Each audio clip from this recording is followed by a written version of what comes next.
Au cœur d'Amiens, immeuble du 19e siècle, charmante devanture en bois, nous vous proposons une surface de 300 mètres carrés, composée d'un vaste pôle location, service de gestion locative et ses murs de clés attenants. À l'étage, un syndic de copropriété, une salle de compromis de vente et un bureau des transactions complètent ce bien. Bienvenue à l'agence. Je vous passe ma collègue qui s'occupe du bien.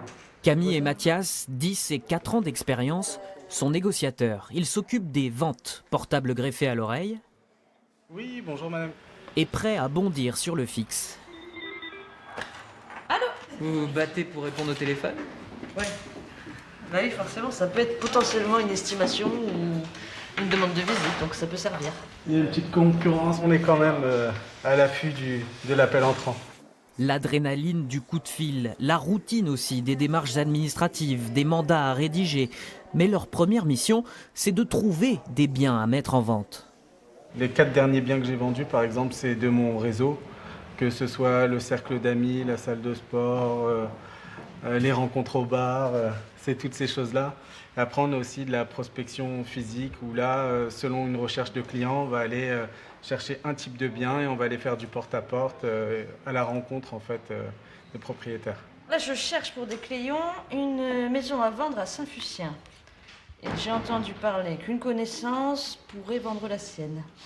Donc je vais tenter de l'appeler pour savoir si je peux m'incruster dans cette affaire. Il faut creuser, il faut suivre les infos et il faut jamais lâcher.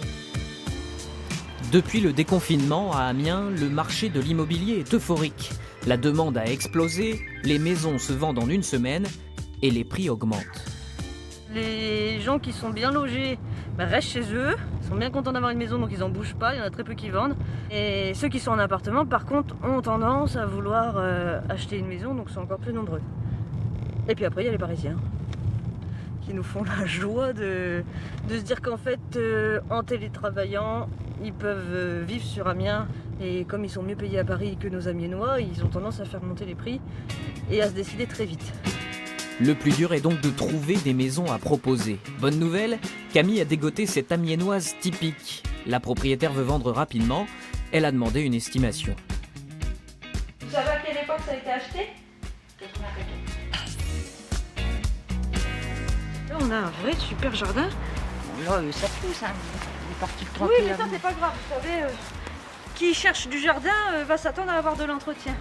Comme souvent, la propriétaire prétend n'avoir aucune idée du prix, mais elle s'inquiète déjà d'éventuelles négociations.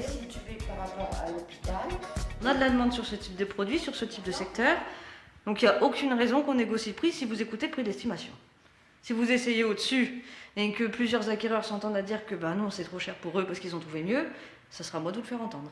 Et après, je peux aussi prendre une autre agence immobilière pour comparer si vous avez... Ah, si vous avez peur qu'on soit trompé dans le prix, il est libre au propriétaire de faire plusieurs estimations. Après ce gentil coup de pression, retour à l'agence pour l'estimation. Camille inspecte les prix du quartier, réfléchit à la clientèle visée et aux travaux. Il y a tout à refaire, mais c'est bien. Vaut mieux que ce soit dans un état à refaire comme ça que refait mais moche. La réflexion est collégiale et le moment décisif. Surestimer ralentirait la vente, l'image du bien s'abîmerait et il finirait bradé. Mais sous-estimer pousserait la vendeuse vers une autre agence. C'est ce qui arrive une fois sur 3.